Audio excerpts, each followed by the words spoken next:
कहानी है प्यार और गौत्र। लौटते मानसून की मूसलाधार बारिश हो रही थी। मैं अभी सोने की असफल कोशिश कर ही रहा था कि अचानक डोरबेल बजी। पर रात के 12 बजे अब कौन हो सकता है, खुद से ही सवाल किया। गेट पर देखा तो काली साड़ी में कोई बहुत खूबसूरत लड़की दिखी। जैसे ही गेट खोला, अरे रिमी तुम, इतनी रात को। पर ये क्या, पूरी तरह भीगी हुई रिमी शांत बिना कुछ बोले दरवाजे से मुझे हटा के सीधे घर में आ गई। बिस्तर पर ऐसे बैठ गई जैसे काफी दिनों बाद आराम करने का समय मिला हो। मैं पीछे से रिमी रिमी बोलता उसके पीछे पीछे चला। रिमी सब ठीक है ना?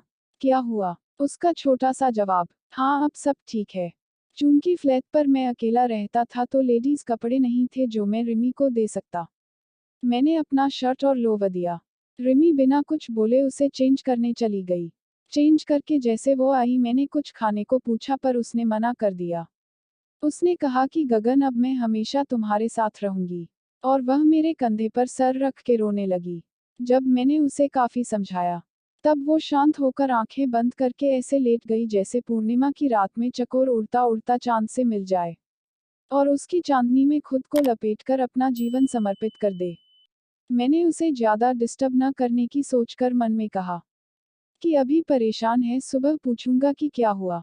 और उसके सर को सहलाते सहलाते कुछ दिन पहले की बातें सोचने लगा। इसी फ्लैट के सामने तो रिमी रहती थी, उसके मम्मी पापा और वो।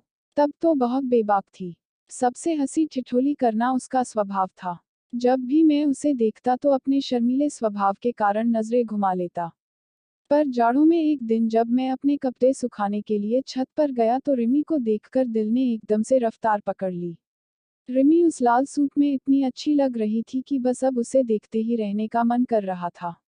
तब से रोज चोरी छिपे मैं रिमी को देखता। जब वो छत पे जाती, जब वो बाहर आती, जब वो बैडमिंटन खेलती। मैं रोज सोचता आज उससे बात करूंगा। पर जैसे वो सामने आती मेरी बोलती बंद हो जाती। अपने ऑफिस की लड़कियों से भी अब मैं ज्यादा बात करने लगा ताकि मुझे थोड़ा कॉन्फिडेंस मिल सके। पर पता नहीं उसके सामने आते ही मेरे मुंह से बोलती नहीं निकलती। शायद जब किसी को चाहने लगो तो उसके सामने उससे बोलना कितना मुश्किल है ये तब पता चला। अपने दोस्तों के सामने मैं बहुत बार शेर बन चुका था जब कभी वो ऐसी स्थिति में होते थे। उनको फट्टू कहना बहुत आसान था पर आज सबसे ज्यादा फट्टू मैं ही था। 1 महीना हो गया लुका छिपी का खेल खेलते हुए। हर बार घर से नई नई तरकीबें सोचता। आज ऐसे बात करूंगा, ये बोल दूंगा। खुद को गालियां भी देता कि अरे यार गगन तुम इतने फट्टू कब से हो गए, आज तुम्हें बोलना ही है। पर उसके सामने आते ही सब गायब। एक दिन जब मैं ऑफिस से वापस आ रहा था कि रास्ते में रिमी दिख गई। शायद उसी टैक्सी से वो भी घर आ रही थी। मेरा दिल फिर उछलने लगा। आज तो बोल ही दूंगा। पर टैक्सी से उतरने के बाद थोड़ा पैदल चलना होता था। हम दोनों उतरे और मैं आगे बढ़ने लगा तभी पीछे से आवाज आई, सुनो। मैं घूमा तो रिमी बुला रही थी। मैं रुक गया। वो पास आई और बोली, कब तक ऐसे ही लाइन मारते रहोगे? और वो हंसने लगी। इतनी बेबाक लड़की और उसे पता था कि मैं इतने दिन से लाइन मार रहा हूँ। अब मैं सच में बहुत फट्टू हूँ, मन में सोचा। तब मुझे पता चला अगर किसी लड़की को लाइन मारो तो उसे सबसे पहले पता चल जाता है। मेरे मुंह से बस यह निकला, अरे बस यूं ही। नहीं तो ऐसा नहीं। हाँ नहीं। वो बोली, मुझे सब पता है। इतने दिन से छत से ऊपर नीचे भाग रहे हो। बोले क्यों नहीं अभी तक? मैंने कहा मैंने सोचा तुम्हें बुरा लग जाएगा। पर हिम्मत करके मैंने कह दिया कि तुम मुझे अच्छी लगती हो। वो हंसने लगी। मैं समझ नहीं पाया ये हाँ है या ना।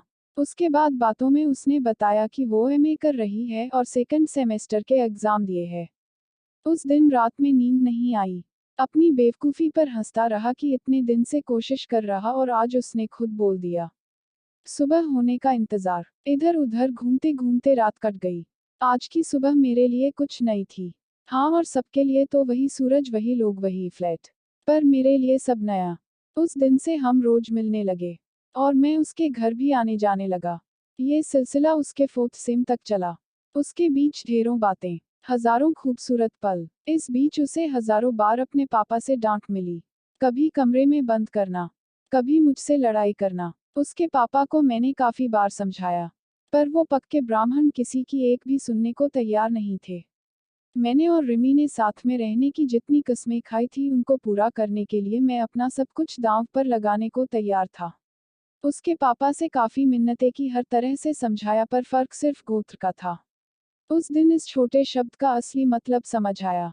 मैंने रिमी से इस समाज से दूर भाग चलने के लिए कहा, पर वो नहीं मानी। अपने पापा को इतना नीचा नहीं दिखा सकती थी। आखिर उनकी बेटी पहले थी। एमए की पढ़ाई खत्म और वो न चाहते हुए भी अपने गांव चली गई।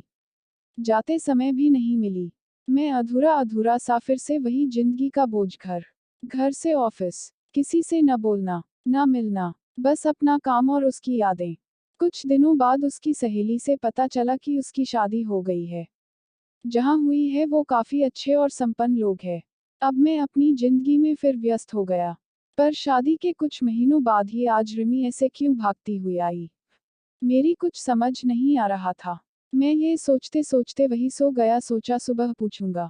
सुबह जैसे आंख खुली, अरे ये क्या, रिमी कहाँ गई। बारिश थम चुकी थी, मैंने पूरे घर में देखा, रिमी कहीं नहीं मिली। जो कपड़े मैंने उसे दिए थे वो भी सेल्फ में वैसे ही रखे हैं जैसे मैंने 2 दिन पहले प्रेस करके रखा था। मुझे कुछ अजीब लगा। तुरंत सुबह सुबह मैंने टैक्सी ली और उसके घर ससुराल, जो लगभग 30 किलोमीटर दूर था, पहुंच गया। सामने का नज़ारा देखकर मैं दंग रह गया। कुछ पुलिस वाले खड़े थे। पास के एक आदमी से पूछा तो उसने बताया कि काफी दिन से पति पत्नी में झगड़ा हो रहा था।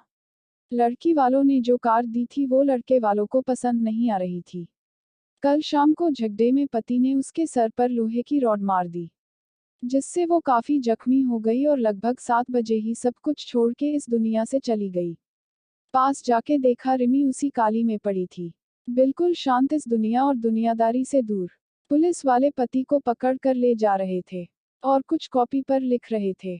वही पड़ोस में उसके पापा और मम्मी जोर जोर से करुण क्रंदन कर रहे थे।